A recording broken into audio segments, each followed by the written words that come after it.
Wonderful to be with you all today. All right. Our bodies hold a lot of wisdom that I feel is relevant to exploring economics. We're going to do an experiment to unpack that. Some of you have done this experiment with me before, and I encourage you to do it again to see what comes up for you. And for this experiment, you're going to need a piece of paper and a pen. So I'll just give about 30 seconds for people to source a piece of paper and a pen. If you don't have access to those things, then you can use some kind of surface to draw on, or you can just do this in your imagination and just know what comes up for you. So I'd like you to draw a vertical line down the center of your page. And in the top right, write the word future. And in the top left, write the word present. And we're going to start on the right-hand side. No need to draw anything at the moment. I want you to imagine a future that is working for everyone and everything, human and non-human species. An economy that's working for everyone and everything. Just imagine that for a moment. And when you've connected with some kind of imagination around that, drop down further into your body and feel it. How does it feel in that economy that's working for everyone and everything? Feel it in your body. And when you've connected with a feeling, draw a symbol or a shape without lifting your pen that represents how it feels in that economy that's working for everyone and everything.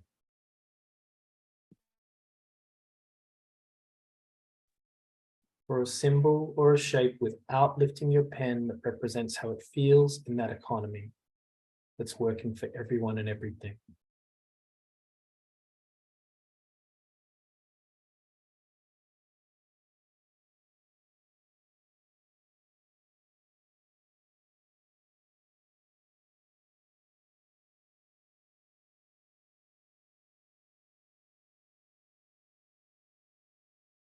Okay. Now we're going to move to the left side. How does the present economy feel? And when you've connected with that feeling, again, draw a symbol or a shape without lifting your pen that represents how the present economy feels.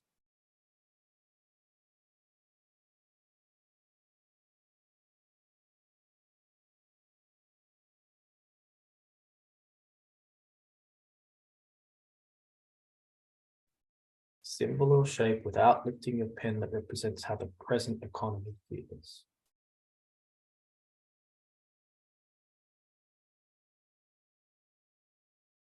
All right.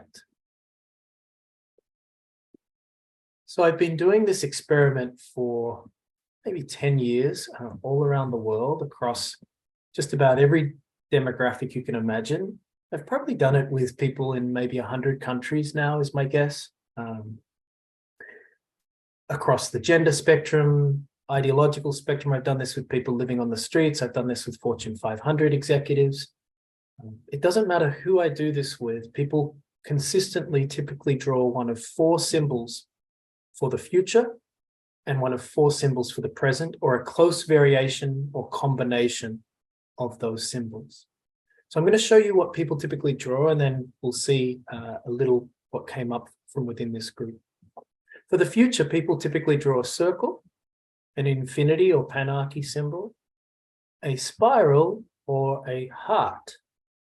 Now, I know not everyone is on video here, and some people have blurred, so it's a little difficult. But if you want to, first of all, let's just see in the chat, we have 21 participants, 20 other participants. If you drew one of those or a close variation or combination of those, just put a Y in the chat. We'll just see sort of what numbers we're getting there.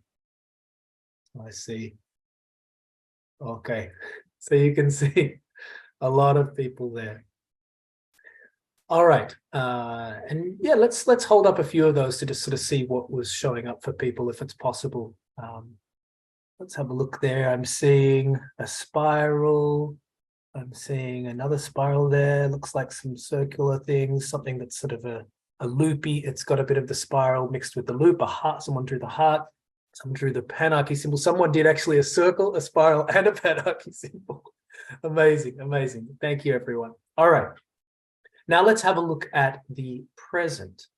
So if we go back to this here, what people typically draw for the present is either a jagged line, a triangle, usually an isosceles triangle, facing up or down sometimes, a downward arrow, and a mess of lines. Occasionally, people also draw a rectangle instead of a triangle. So let's have again, let's see in the chat there, just let me just put a break there. If you did one of those or a close variation or combination, just put a Y in the chat. And Sionat, if you just put yours in there again. Okay, so again, it looks like considerable numbers there. Let's have a look at those for anyone who's able to share. So I saw a mess. I see a mess of lines there. I see an arrow. I see the jagged line. You see a straight line there, it seemed, looked like, and yeah, and a star-like figure. Thanks, everyone, with some jaggedness there. All right, so if we go to have a look at the comparison here of these things, just take a moment to reflect, and then I'll see if anyone feels drawn to share. When you're looking at these in comparison, and then you reflect on your own drawings, what strikes you? What comes through for you? What would you see in terms of an analysis here of the differences, etc.? Just take 30 seconds in silence to make your own observations, and then I'll call on 3 people in the group to share a little of their observations. But we'll just have 30 seconds of silent reflection first.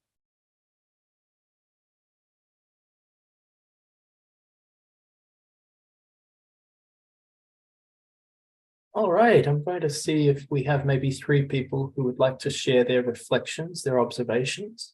If so, just put a Y in the chat and we'll call on you in the order that you drop your letter in the chat. Could be something you're noticing about what you're seeing here or your own experience. So Shona, if you'd share first, and then Supana, and then Eric will be our third.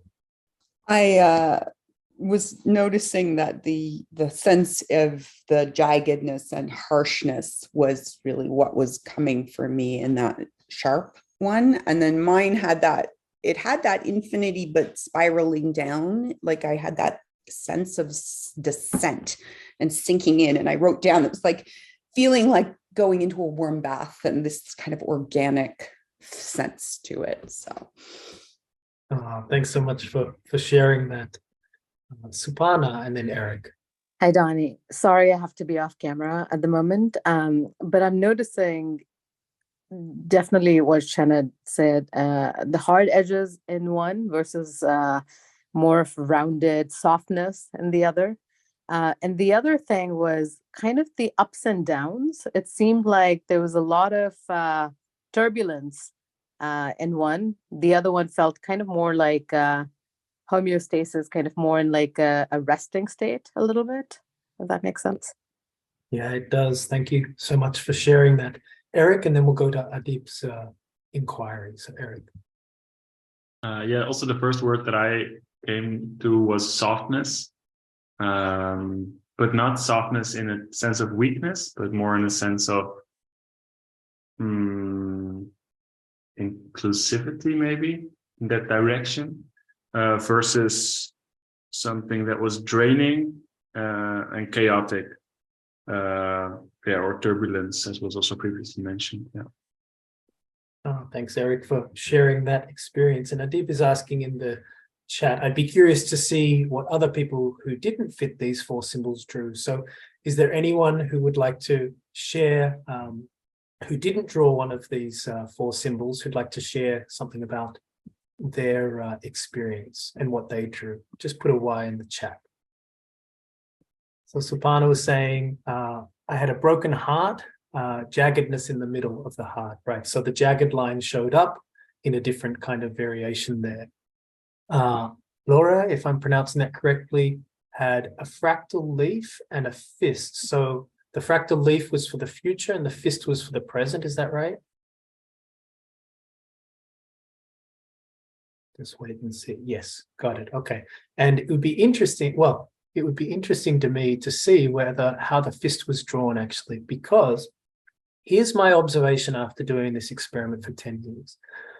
The consistency that typically holds, like not just in terms of what people draw here, but in terms of what people draw fully, is a difference between nonlinear and linear. Right? Everything here is non-linear and everything here is linear. So you can have a look at what you drew and then see it in that kind of framework. And again, I want to just reiterate, this is an experiment that I've done with free market capitalists, anarchists, people of all persuasions. And it doesn't matter what their background, their bodies tell them when they drop in and they feel things, their bodies tell them that a thriving future, a future that's working, is actually based on non-linearity in terms of how it feels. And then you can contrast that with this piece about linearity here. So in other words, there is an understanding, and Wani's saying in the chat there that balance versus unbalanced. First row, also geometric shapes in nature and ancient wisdom traditions. Yes, I mean, in fact, nature doesn't do straight lines, right? So interestingly, you won't see these kinds of shapes in nature. And that is a nice segue into the importance of all of this, where we're going. In fact, I'll just go back to the share here. Because in all living systems, there is a basis of circulation that enables thriving. All living systems thrive on non-linear circulation. So if you take, for example, the way that nitrogen cycles through our ecosystem, or carbon cycles through, whenever you get accumulation of either of those elements, you have problems. That's exactly what's happening in an aspect of climate change right now, with an accumulation of carbon in the atmosphere. But the reverse that's the reverse. When you have that accumulation, it's problematic. So the reverse can be said about all living systems. They thrive on circulation, but they stagnate and ultimately die with ongoing linear accumulation. And the same can be said for our bodies, for example. If we have an accumulation of oxygen and a deprivation of it in certain parts of the body, then we get gangrene. Same with what happens with blood flow. Living systems thrive on circulation and they die when there's accumulation. Now, in a post-growth system, in a post-growth world, human systems function like healthy natural systems. That's essentially the thesis of what at the Post-Growth Institute we seek to bring forth, is a biomimicry, recognizing that our human systems are actually best operating when they function on that kind of mimicry. So let's have a look at what that means, because to be based on an approach that draws inspiration from nature means basing your system on a range of different forms of circulation rather than our accumulatory system at the moment. Now, typically, in most of the business kind of world that's interested in these kinds of issues around environmental sustainability, for example, which is an entry point for a lot of people, or social justice, which is another entry point for a lot of people, you'll find that, especially in conversations touching on ESG, environmental and social and governance aspects of business, that a big part of the emphasis these days is, understandably, on the circulation of resources. How do we actually ensure greater circularity in the economy so that we're not seeing stuff just created and then moving into waste in such a rapid process that sees ever more consumption, requiring ever more production, and then ever more dumping of materials? How do we prolong and slow down that decaying process? That's the emphasis of circular economy in the world. But I would argue that that is a downstream approach when it comes to thinking about post-growth things. We have to look more upstream to actually address more of the fundamental drivers. So what's more upstream of the circulation of resources that would enable a flourishing ecology versus our collapsing ecology in a growth-dependent reality? Well, there's the circulation of power, because who controls things drives the decision-making about what gets produced so often and what kind of narratives exist. And so definitely post-growth systems seek to encourage the circulation of power within, in a business context, for example, between individuals working in a company, between stakeholders outside of the company and within the company. But there's something even more fundamental, I think, than the circulation of power and resources, and that is the circulation of money. Because, as we'll find out a little bit later, it's the absence of the circulation of money as an inherent characteristic in our capitalist system, this linear economy, that is the most problematic aspect that drives our growth dependency. When money accumulates in a system, it actually gives the power to the people who are accumulating the money, which then allows them to generate the narratives, etc. So this circulation of money, we're going to unpack a little bit today and link to post-growth entrepreneurship and the kinds of things that you're interested in, from what I understand. But to do so, we have to go back to the capitalist model a little. I know you've been looking at some of the challenges in the past.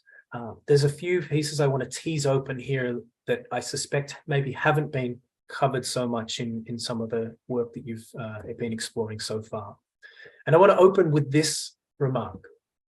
In capitalism's standard for-profit model of business, money always accumulates in the aggregate sense, as in the world, there is a process of capital. And by capital, I'm referring here specifically to money that we could access from a bank account, or that we might carry in our digital wallet, or something that we might have in our pocket. That money accumulates in an inherent process, a process that is baked into capitalism. How does it do that? Well, it does it because of a phenomenon that Jennifer Hinton and myself describe as the siphon being stronger than the pump. What this means is that we might think of the global economy as sort of a global economy. In reality, there's lots of economies, there's crossovers, there's intersections, etc. But often people, especially economists, will talk about the real economy, where the majority of the labor is happening and the majority of real consumption production is occurring.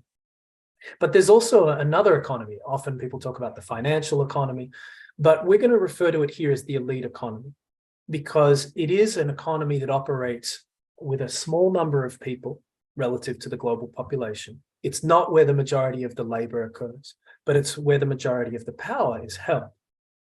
So what happens in capitalism is that the gains from investments in business, if you own part of a business, if you own shares in something, or if you own land, but today we're just focusing on businesses, you will have gains that will typically come through by way of dividends or capital gains when you sell a share in a company, or you sell a company outright, etc. You also have subsidies that can sometimes be the equivalent of money in your pocket, or the equivalent of allowing you to have more gains by way of tax offsets. And you also have, for some people in the elite economy, wages. Some very, very wealthy individuals in the world also have jobs where they're also getting paid typically exorbitant amounts of money. So these are the ways that money concentrates, that the siphon occurs. But now, how does money go back? And we look here at the funnel, I should say, rather than the pump. I should have said the siphon and the funnel. Well, there are lots of ways that money funnels back into the real economy after people have made gains from these things, right? So these people might be business owners, and they might be managing the businesses even, as I said before. And so they might be paying wages. They'll have taxes. Even if they're very good at tax evasion, there will be forms of welfare and subsidies that come back through to the real economy. Scholarships might be offered. They might be philanthropic and offer donations. And there's another smaller ways that money comes back. But here's the thing. In a capitalist system, the siphon is always stronger than the funnel. If it wasn't, then it wouldn't be capitalism, right? If the amount of money that came back, if I'm a business owner and I'm in the elite economy, let's say I've got $1 billion and I'm invested in 300 companies, and if the amount of money that came from those investments, the returns on those investments, was the same amount that I got taxed or that I donated back in, etc., or that I paid as wages, and wages are obviously pre-tax, and so here we're talking about pre-profit, and here I'm talking mostly about post-profit. But if the amount of money that I gave back or was required to give back or was taken from me in some kind of way was the same amount or even more than the amount I was gaining, then there'd be no incentive for me in that system as a capitalist.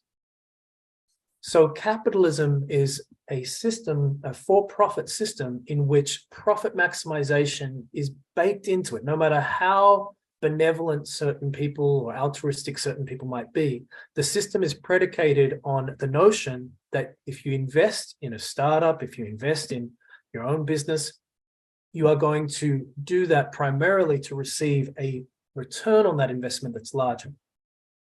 And what this then means is, when we take this out into a very important space around money and debt, is that monetary accumulation, why this is such a problem, is because of what happens with monetary accumulation and debt accumulation. Without going into too much of the detail here, and we can pick this up in the Q&A if it's of interest, whenever you have money accumulating as a result of for-profit business activities and rents on land as well, what happens is that you get a much larger amount of debt because you've got interest on that money, and you've also got ways that debt can be created without needing to create new money. What happens when, for example, I buy a bond from the government or from a corporation, is that the debt, because money, when new money is created, new debts are created simultaneously. When money accumulates in a capitalist system, the debt accumulates elsewhere. So the money in the world's economy, around somewhere in the vicinity of about $130 trillion, sits largely within the bank accounts of the wealthiest households and corporations, which means that the corresponding debt and the debts on top of that debt through way of interest and also other forms of debt are typically held in the real economy by businesses and households as well. This is the wealthiest and these are the poorest, and governments hold a lot of the debts as well.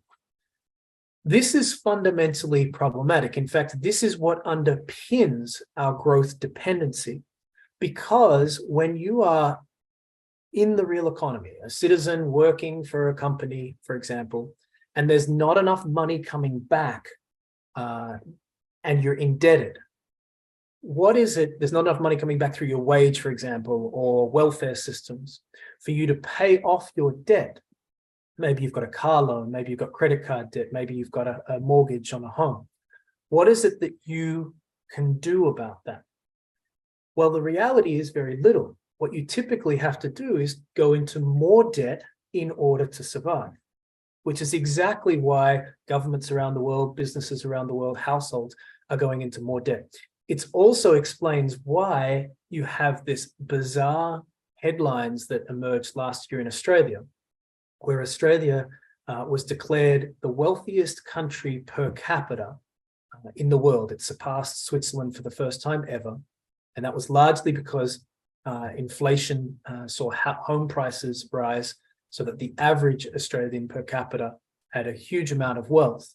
But at the same time as Australians having the average highest per capita levels of wealth, they also had the highest levels of household debt in the world. So this experience that people have, these notions of like capitalism lifts all boats, everyone, look at what happened of 1 billion people being pulled out of poverty here or there in emerging economies, these sorts of things, typically misses half of the equation. the debt side of the equation. You can't have capitalist growth with its monetary accumulation and see debt shrink. It's the opposite. What happens is that debt always expands in a capitalist system, and it accumulates with the people and businesses that are already struggling and at disadvantages often in terms of power and resources. And this is actually what drives asset inflation in terms of the assets that are declared or that the market sees as valuable in different economies. That might be land, that might be derivatives, that might be property. It might also be companies. And what we see on the other side is a downward pressure on wages. Why? Because there's not enough money here and there's a whole lot of labor. So it's no wonder that there's inequality in the world because you've got this asset inflation and wage deflation, which makes it very, very difficult for people to survive. One of the fundamental reasons that so many people around the world and governments and others are struggling is because that's baked into capitalism. There's no way to grow your way out of this dilemma. So, what's an alternative? Well, this is where you all come in. But for me to get to where you come in that regards, I have to go back to my own story and a pivotal moment where 5 words changed my life. The year was 2009. I was at a community development conference in Brisbane in Australia. There's maybe about 200 of us community development practitioners in the room. I was working on social enterprise at the time, running a national organization, helping people to start, scale, and sustain their community projects. And the keynote speaker, Colin Saltmere, got up and he said these 5 words that changed my life. He described a business that was $50 million of 50 employees, around 12 million Australian dollars of turnover. And they were a civil construction engineering company. And then he said these words that changed everything for me. He said, "And we're not for profit." I didn't know at the time really what that fully meant. So I went up to Colin, here's Colin, and I said, "Colin, what does it mean that your engineering company is not for profit?" He said, "Well, us Indigenous mob that got together to form this entity, we don't believe in the notion of for-profit ownership. So we pooled some money that we had together, we put it in as the loan into the business, and we set it up as a not-for-profit. And so this engineering company that deals with roads and construction and training began and continues to operate as a pioneering not-for-profit business." Well, that changed everything for me from a lens perspective, because as I looked around, I realized that the previous 10 years I had actually been working with not-for-profit businesses. I'd worked with the Fred Hollows Foundation for a decade that is focused on international eye care and developed factories to develop intraocular lens for cataract replacement as a way to essentially run an enterprise that could fund the surgeries through the profit margins associated with those. And so there was lens creating factories in Nepal and Eritrea that were offsetting the costs of running the surgeries in eye care. I was working with Lifeline, a counseling service that had a shop front where it was selling furniture. I was working with St. Vincent de Paul with homelessness services, and it had a shop front as well that sold clothing, very famous in Australia, the Vinnie stores. So I realized I was actually part of not-for-profit businesses that I'd never considered as businesses. I thought of them as non-profits, as charities. And then what happened was that as I looked further into this, and then down the track in 2013, Jennifer Hinton joined the Post-Growth Institute, and together we explored this more fully. We discovered that not-for-profit businesses existed all around the world and in just about every single sector. Some of the biggest inspiration came from this company, or in fact its parent company. So this is Bangladesh's biggest lifestyle brand. It supports 65,000 artisans from around the entire country of Bangladesh. Its name is Arong, and it's a business run by the world's biggest non-profit organization, or NGO. All of the profits from this business circulate back into the real economy, going back to that diagram before. Now, the biggest NGO that I'm referring to, I'm wondering if anyone's ever heard of this, is in Bangladesh, and its name is BRAC. BRAC focuses on healthcare, education, finance, banking in terms of its service delivery. It has 126 million beneficiaries, over 100,000 employees, mostly women, and $1.2 billion in income. Now, if you were to say to me years back, Donnie, I'm thinking about the world's biggest NGO, or one of the world's biggest NGOs, and I want you to imagine how it's funded, right? This world's biggest charity, how's it funded? I would have probably thought that it was majority donor funded. And I'm wondering if you would think the same thing about this kind of business. Well, in reality, if you think, how much of this is philanthropically funded versus how much is it a business? Only 14% of BRAC's revenue comes from philanthropy. BRAC operates a whole lot of different businesses like Arong. It runs Arong, the craft stores, it runs bakeries, it runs artificial insemination, research laboratories that have clients, it has banks, a whole lot of industries that BRAC is involved in. And so it generates 86% of its income from its own business revenue. That right there is a story that is not known in my experience globally. Again, if we go back to the beginning here, the dominant model in the capitalist system is for-profit business. In fact, when people say business, in my experience, they're usually referring to for-profit business. But here's an example, just like Mayuma, the engineering company, of a business or businesses that are operating within a not-for-profit structure.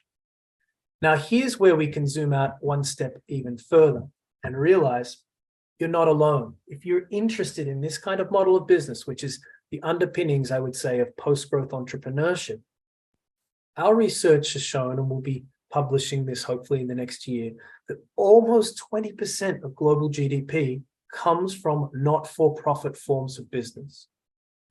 Now, what do I mean when I say not-for-profit? I'm not talking about non-profit, not-for-profit business. I'm talking about any business without private individual owners that generates 50% or more of its revenue from its own business activities. And in this sense, there are 4 types of business here that I want to just start to wrap up with and show you examples of each of them. There are foundation-owned businesses, otherwise known as industrial foundations in the Nordic companies. And probably the most high profile recently of these is Patagonia. You might have read that it's transferred over from a for-profit business over to a foundation-owned business when the owner, Yvonne, transferred his full equity over into that business. The second is consumer cooperatives. Pretty much all of the world's credit unions, for example, run as not-for-profit businesses. There's a few places like Canada in the world where technically they are listed as for-profits, which is another story. But in the US, for example, every credit union, and there's over 130 million members of credit unions in the US, all of those businesses are not-for-profit. They don't have any private individual owners. They are collectively stewarded, and the startup capital is the initial deposits of the members themselves. We have state-owned enterprises. Indian Railways, for example, one of the world's longest railway systems with so many employees. And in fact, they generated a significant profit, over $500 million in the last year, financial year, as a not-for-profit state-owned enterprise, 100% owned by the government of India. And then we have non-profits, right, traditional non-profits that have gone into business or use business models. And so one of the world's largest hostelling companies is Hostelling International. They have had over 1.6 billion overnight stays throughout their history since 1946. And it is a not-for-profit business. There are no private individual owners. When a company like that makes profit, it goes back into whatever the mission of the organization is, whatever programs it's seeking to expand, etc., paying better wages, these kinds of things. So this is just a glimpse into why I think post-growth enterprise is so powerful. It comes all the way back to this importance of what you explored at the beginning in the drawings, the non-linear circularity that leads to balance in our economy actually has deep, deep wisdom associated with it, because our linear approach to the economy, the jagged linear aspects, are rooted in an economy that has to grow because of what happens with capital accumulation, with monetary accumulation, because of the impact it has on creating inequality that therefore allows for emulative consumption and narratives of buy more, do more, you're never enough, etc. And so post-growth enterprise, which I say is synonymous with not-for-profit, future is not-for-profit, is such a powerful piece, because not only can it have an effect on the microeconomic scale, right, where it's influencing customer behavior, customer decisions, where the purchasing is more ethical, where the organizational structures historically are more flat, where there's more participation from between customers and individuals and also within companies, but also on the macro scale, because it addresses this challenge of capital accumulation and that underpins inequality. If all the businesses in the world were not for profit, if all of the businesses were operating without this drive for growth in terms of the money supply, which then leads to the growth imperatives in terms of production and consumption, that's when we start to see a very different system in which human and non-human species interdependent flourishing is actually possible. So I'll stop there. Thank you all. I know there'll be time for questions, but we're actually going to have some silent reflection. We'll just take 30 seconds then to give everyone a chance to reflect. There's a lot of content there, and then we'll open that up in just a minute there. So we'll circle back in 30 seconds, folks.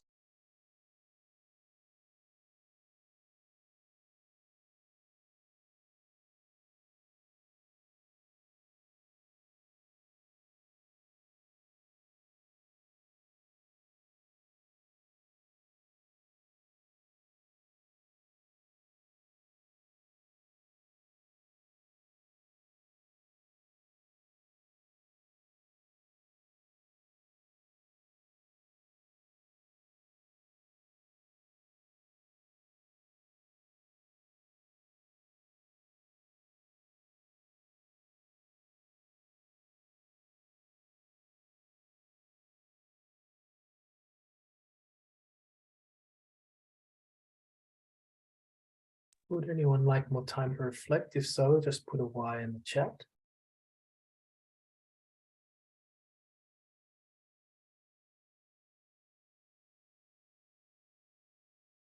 All right, yes, if anyone has any reflections, questions, there's spaciousness for that. So just put a Y in the chat and we'll create that as a speaking order.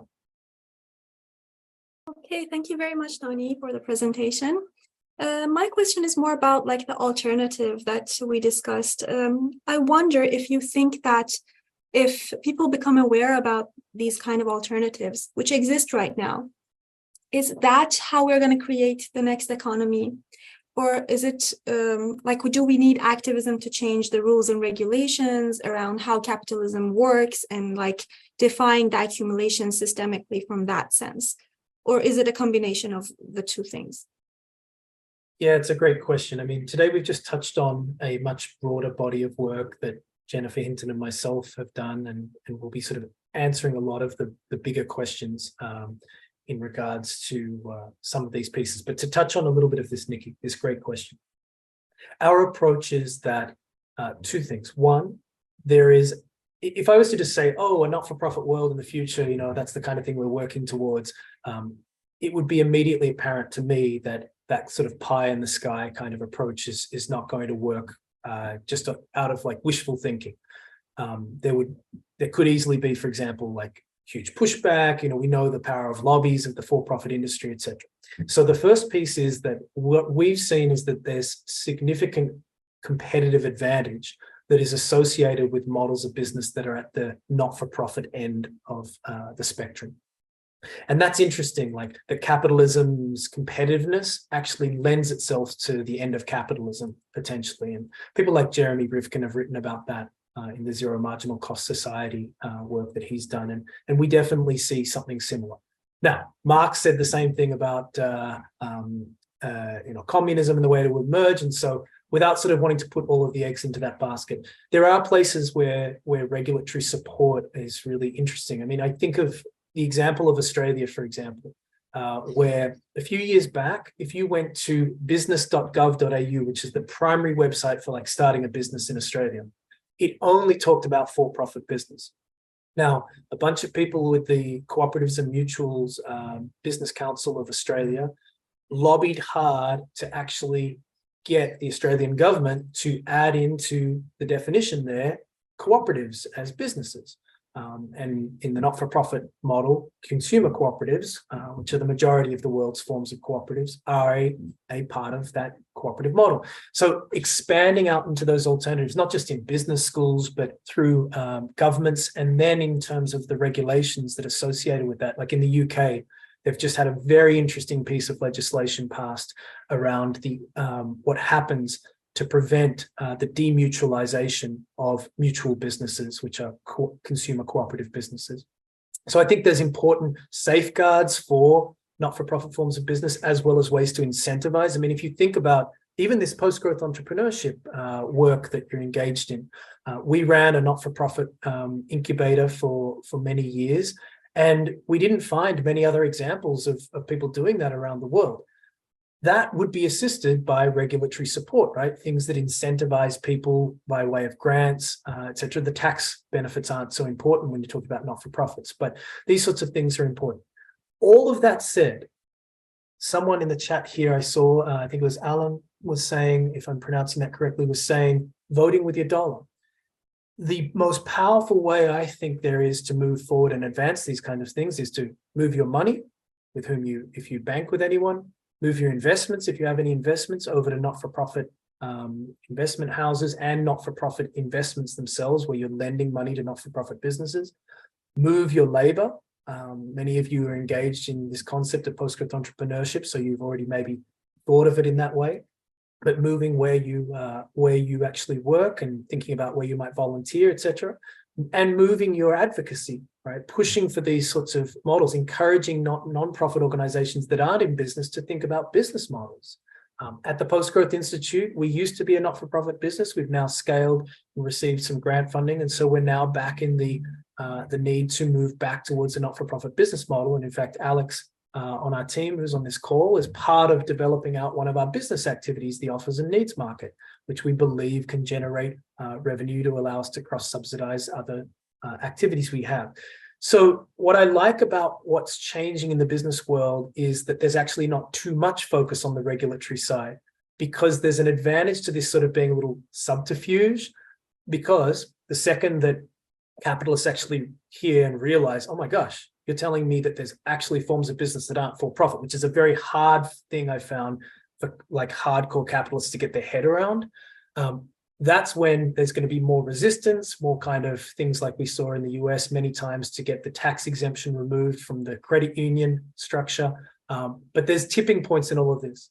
I don't think you're ever going to see credit unions lose their tax exemption in the US, which is a big competitive advantage, because now you've got so many members, right? So the more this movement globally can build, the more we see the possibility for a post-capitalist market alternative that isn't so easy to turn back in terms of the lobbying efforts of the most powerful.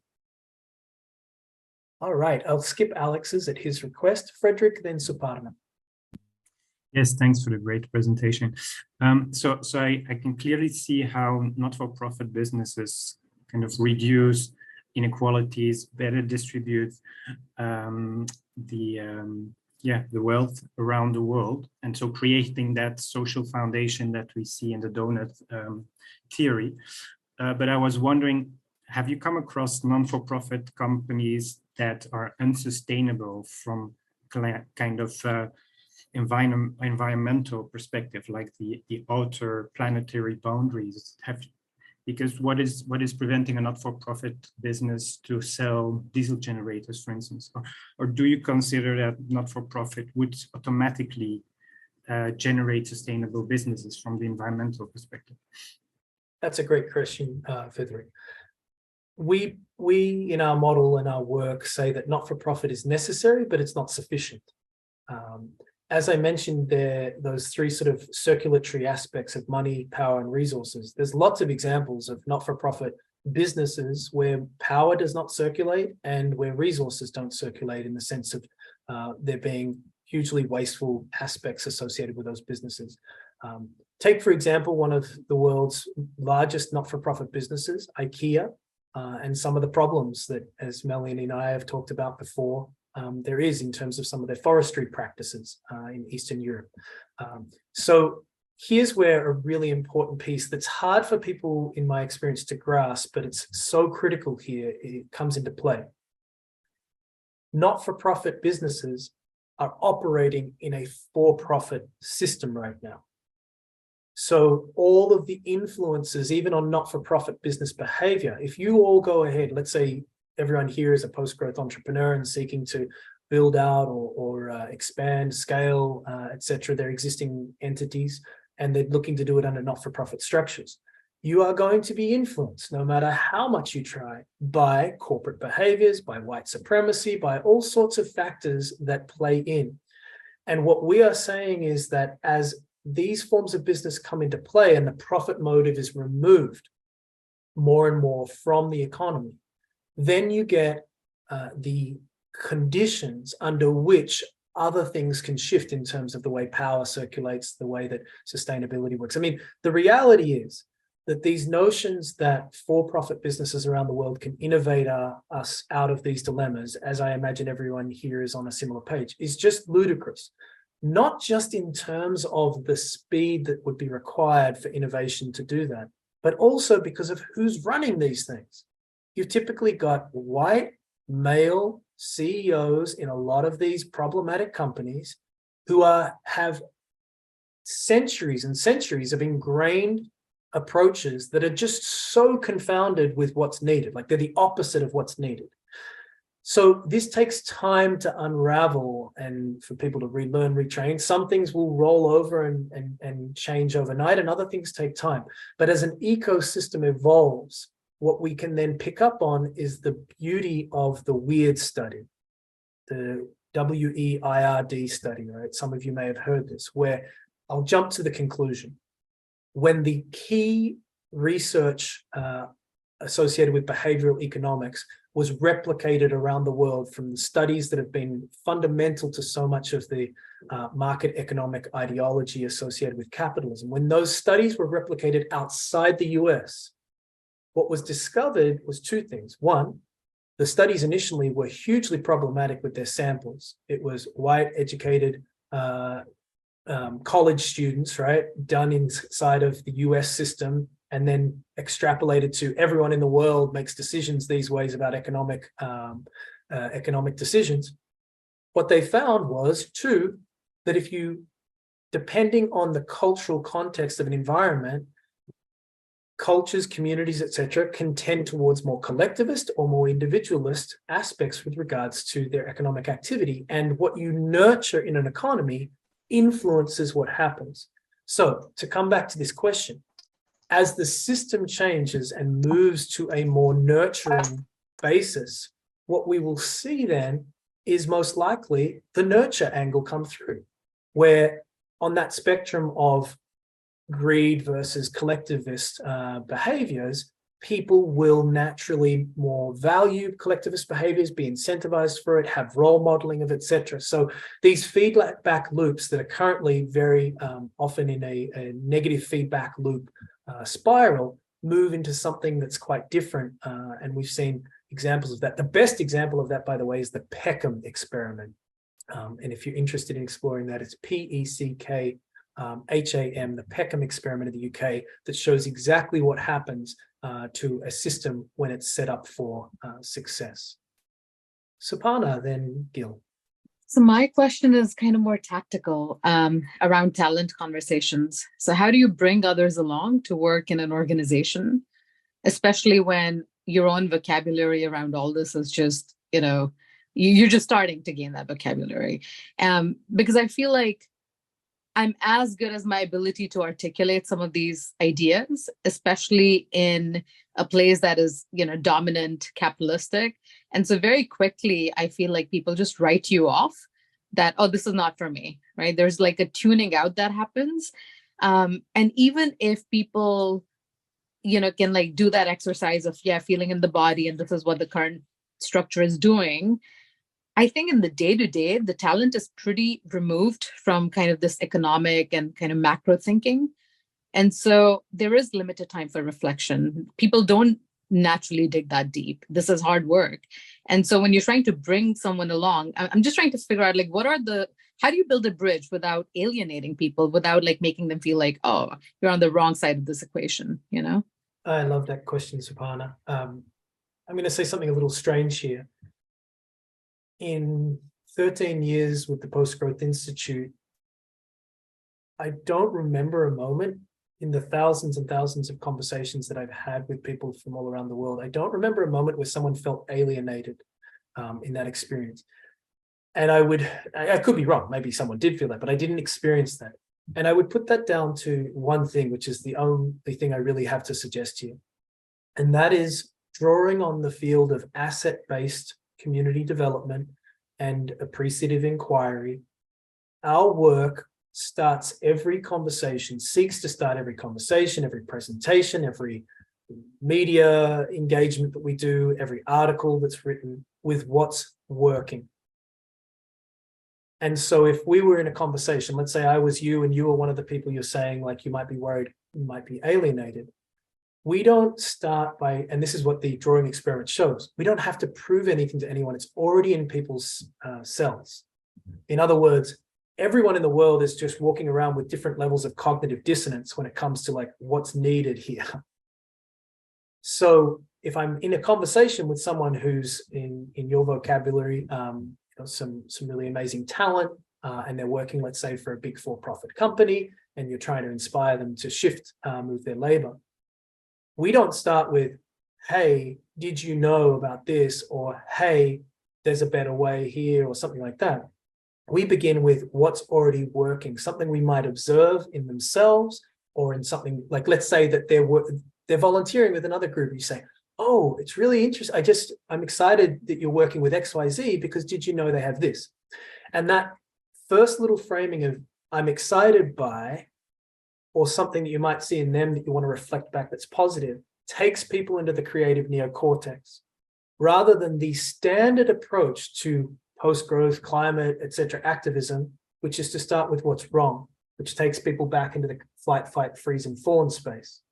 So the framing sets up a more creative engagement, which is why I put it down to this primarily. I've not seen people sort of say, hey, you're telling me that what I'm doing is bad.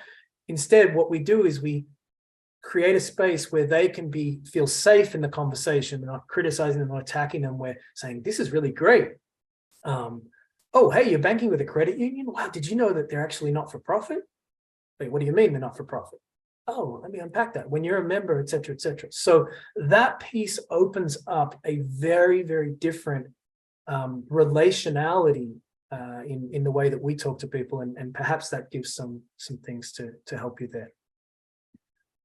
Gil or Jill, perhaps I might be mispronouncing that. It's Jill. Thanks, Donnie. So I've got a question about whether, and I'm really struggling to put it together, but the notion of historical debt that capitalism has created to people of color, people, indigenous peoples, do you have a thought about how this kind of way of thinking might might do something more active and might repair? Yeah, great question, Jill. If I'm understanding you correctly, you're talking to like multiple forms of debt: ecological debt, physical debt, in a way, monetary debt, etc. Like the broad ranges of oppression and ongoing legacies of colonialism, neo-colonialism, for example. Is that what you're Yeah, referring to? thanks for putting it into small words. Yeah, absolutely. Yeah. So here's I'm going to take sort of an unusual path in this regard. You'll see a lot of activists in this space calling for debt relief or reparations, which absolutely the Post-Growth Institute is pushing for reparations, for example, whether it comes to slavery or it comes to other forms of neo-colonial activities outside of the US circumstance, like all sorts of, or Caribbean experience, all sorts of things here that are important. However, divorced from an understanding that we need post-capitalism, these things can become problematic. So if you take, for example, the debt jubilee movement of 2000, big push for debt relief. If you look at the numbers of what happened, like big amount of debts that were wiped off, right, out in terms of national debts to IMF and to other international institutions, etc. But the amount of extraction that has happened and continues to happen, even that 12-to-1 ratio of inflows to outflows, is so big. And we're also, my sense is that most people are interested in maintaining some kind of market mechanism, a market economy, that we're not talking about some kind of dangerous move towards authoritarianism that is outside of market economics or some kind of state socialism, etc. If you're imagining that the future, if it works, is based on some kind of international market that continues in some kind of way that resembles somewhat our current system, then you can't just have like $1 trillion transferred over to from this entity to this entity, or this debt wiped out, because trust is a crucial piece in the market in terms of what enables the fluidity of functioning. And so there are ways that those kinds of things need to happen, in my opinion, which are quite particular. So, for example, if we wanted to see a massive, forget reparations and just even looking at debt relief, you'd actually have to see philanthropic donations into a massive fund that would then pay off the debts, because that money is then going to go back to the very funders, right? So you just see a circular loop, and that way the market mechanism gets maintained. Now, I'm getting a little into the weeds here. So what I'm really trying to say is this: no amount of reparations or debt relief or other forms of care are ever going to get us to a space collectively for real healing if we're still in a capitalist system where money accumulates. Because, as you mentioned, or building on what you mentioned, it's largely people of color or indigenous folk who have been brought into a market economy, often at the expense of their thriving sufficiency or gosh, the word's escaping me, from subsistence perspectives and approaches, right? These deep networked local food systems approaches, etc. It's those folks who hold the debt that emerges through capitalist accumulation. And so you can't just have movements that are about reparations and debt relief, etc., without looking at systems change. Because even if you think of things like basic income guarantee, the experiments that have occurred in things like Nairobi, places like Nairobi, for example, Finland, etc., that have mixed results, and in some cases people say, oh, look, that's really great, and that's nowhere near on the level of reparations that we're talking about. But even if you just take that, what happens if you give everyone on this call a basic income, for example, right, which is a very popular idea in a lot of spaces? What are we going to be spending our incomes on? Chances are a lot of us are going to be putting that money straight back into the hands of the wealthiest individuals by paying our rent, paying off our debts in certain places, and then buying things that are largely produced by companies that are owned by a few people, right? So this cycle that is so inherent here, unless we talk about an evolution of that, it doesn't matter to some extent. I'm not trying to diminish the importance of reparations now. land back now. All of these things are crucial, but they have to go hand in hand with the movement towards an evolution beyond capitalism for those things to be sustained in terms of the healing potential of those movements. Melanie, I'll just check in with you about time. I know we've got quite a lot of questions in the chat there. People have got their hands up and stuff. So Yep. how are we Well, doing? maybe we can take Laura's question, and then after that we can wrap things up. Thank you. Thank you, Donnie. Just lower my hand. I'm curious about the role of investment in this transition. It seems like, you were saying loan money to nonprofits, but then in a way that's also creating debt, right? So how does this transition occur for those of us who are wanting to build this way, but also not kind of just start reperpetuating? Yeah, thanks for raising that. It's probably my favorite topic to talk about. I'll try to keep it brief though.